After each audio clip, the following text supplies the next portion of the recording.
Біздің бүгінгі тақырыбымыз бұрыш жасаудың түрлеріне эффектке шығару деп аталады.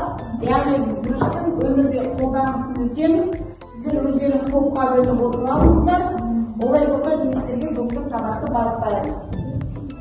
Бүгінгі сабақтың мақсаты бұрыштың градус өлшемін табуға, бұрыштарын салыстыруға белгіленген эффекттерді шығару. Енді қараңыздар балалар, дәрігерлер, мұғалімдер, кәсіпкерлер, заң қызметкерлері, спортшылар және өнер қызметкерлері сіздерді топқа бөлдім. Себебі бізде сәуір айы еңбекқорлық және кәсіби біліктілік айы деп есептеледі. Сондықтан сіздер өздеріңізді бүгін қандай мамандық иесі болдыңыздар, сол ретінде сезініп, сіздер соған қарай қызмет етіңіздер. Сонымен қоса көп еңбек еткенге бақыт басын иеді дейді отақтан дәйексіз. Олай болса сіздер көп еңбек етіп бүгін жақсы бал алады деп сіздерді ойлаймын. Сіздерді бүгін біз бағалау жүйесінде бұрышты өлшейтін мына транспортер арқылы бағалайтын боламыз. Олай болса сіздердің барлықтарыңыздың қолында бағалау парағы бар ма? Иә, барлықтарыңызда бағалау бар екен.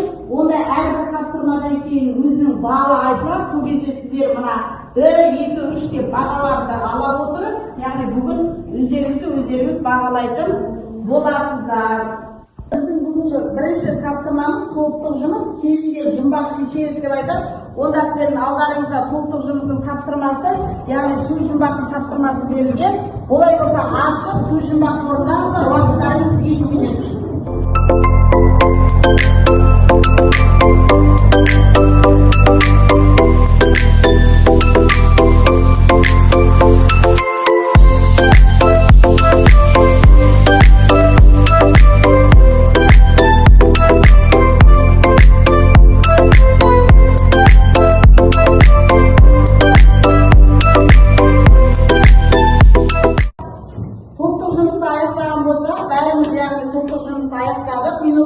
Олай болса мына жерде келіп галереяға іліп қойыңыздар. Әрбір топтан бір бала келеді.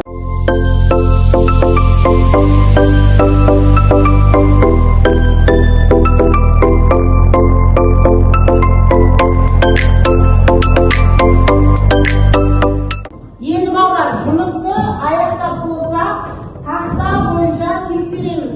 Яғни бізде тақта бойынша тексеру үшін бізде адамдарды тексеретін дәрігерлер, сондықтан бірінші дәрігерлер тобынан Кәусар ортаға шығамыз.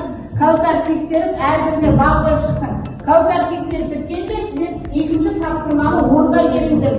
Екінші топтық жұмыс балалар, ана қима қағаздар арқылы бұрыштардың түрлерін жасай беріңіздер. Кәусар тексеріп, балды қойып шыға. Егер барлығы дұрыс болатын болса, бір балдан қоямыз.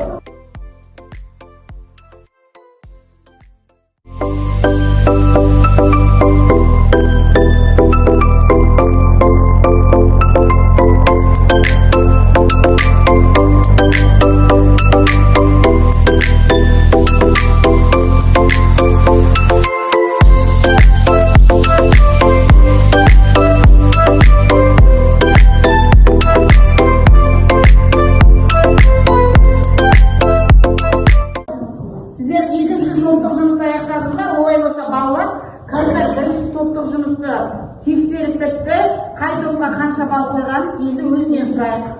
Барлығын жауаптары дұрыс, мен барлығына бір бал бердім.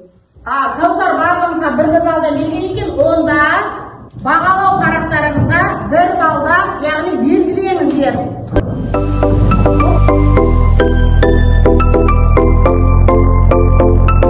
Олай болса балалар, екінші топтық жұмысты, яғни жасап болды, аяқтады, олай болса ана жерлерге апарып топтық жұмыстарыңызды іліңіздер алып.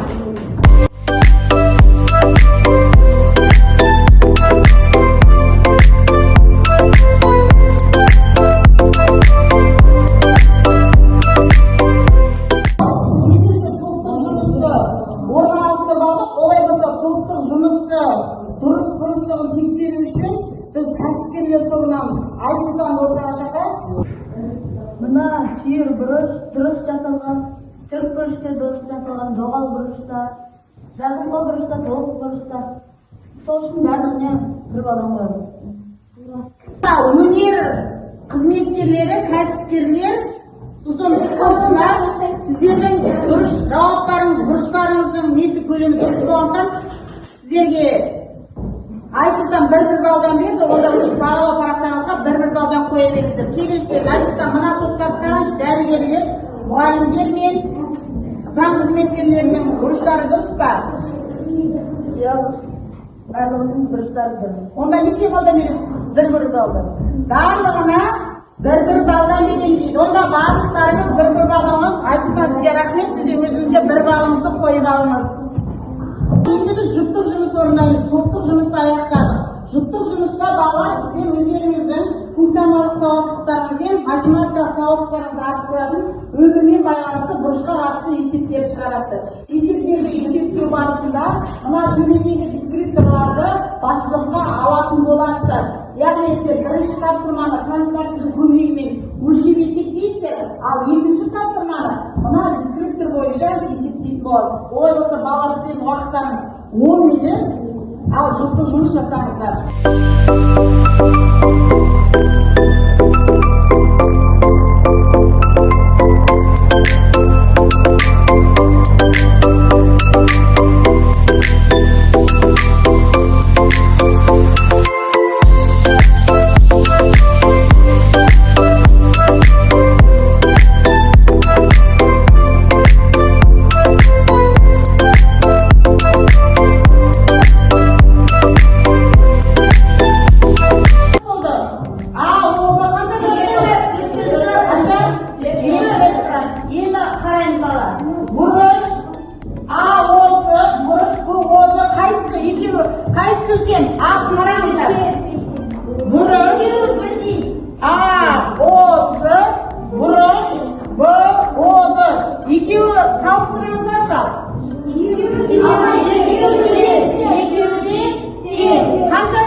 Өздеріңізге 4 балл, мына бір сұрақтан қателессеңіздер, сіздер өздеріңізге 3 балл бағалау парақтарыңызға қойып шығыңыздар алдыңыз. Енді мына сіздердің алғысы дұрыстарыңыз дұрыс, дұрыс екен. Өздеріңізге 4 балдарыңызды қойып алсаңыздар болады, жұптық жұмысты жақсы жасадыңыздар, сіздерге рахмет. Ал балалар, енді бізге жеке жұмыста қарасаңыздар, сіздерге ғалым ретіндегі тапсырма берілген. Сіздер мынаны зерттеп, яғни мен ақылдымын әдісі арқылы жеке жұмыс жасайсыздар. Содан кейін қараңыздар, 10-11 есепті дұрыс шығарсаңыз 4 балл, 9-8 есеп шығарсаңыз 3 балл, 7-6 есеп шығарсаңыз 2 балл, 4-5 есепті шығарсаңыз 1 балл өздеріңізге қоятын боласыздар. Олай болса уақыттарыңыз 10 минут, жеке жұмысты тез сапалы дұрыс шығарып тастайық. Ал жеке жұмысқа кірісеміз балалар.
Siz дәлелі бар тексеріңіз оны әлихансыз болса. Ағам жүріп отырып, аяғымен жұмыс тексеріп, аяқтамай шығарып жұмыс ба тексеріп.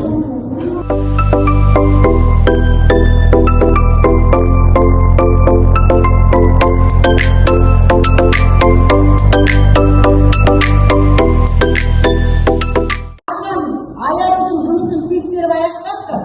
Ағам аяғының тапсырмасында бір қасиет бар деді, аяғын сіз қараңыз деді. Сол есепті ана балаға да дұрыстап айтасыз. Аржан қай жерде қанша кетті? Ол жерде бәрі дұрыс, бірақ мына жерде 148 орнына 142 дейді. Аға, мына жерде бізде қандай болу керек екен? 148 деген градусқа керек екен, болу керек екен. Аяғын деңгейде 10 есепті дұрыс шығардыңыз, өзіңізге 4 балды қоя аласыз. Егер балалар жұмысты аяқтаған болса, бағалау бойынша өзіңіздің бағалау парақтарыңызға тапсырманы қойып шығайық. Үміттің тақтадағы жұмысы тексеріп шығар. Үміттің тақтадағы жұмысы бірінші есебі дұрыс па? Екіншісі? Үшіншісі?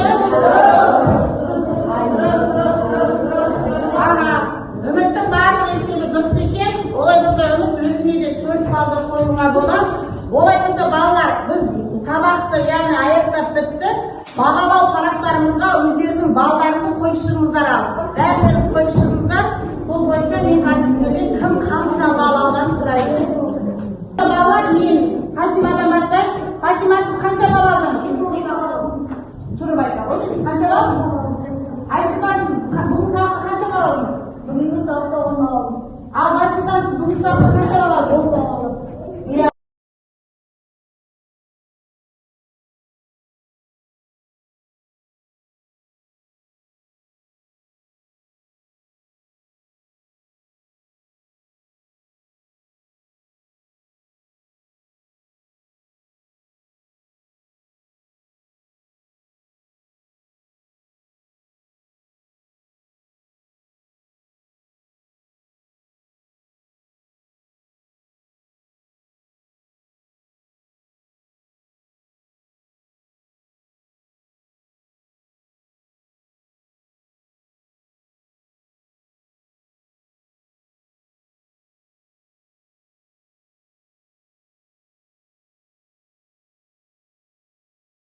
Өте жақсы түсіндім десеңіздер, домбыраны басып тыңдасаңыздар, жақсы түсініп, әлі де сенім ерекшелігі бойынша басып, бүгінгі сабағымызды аяқтайық.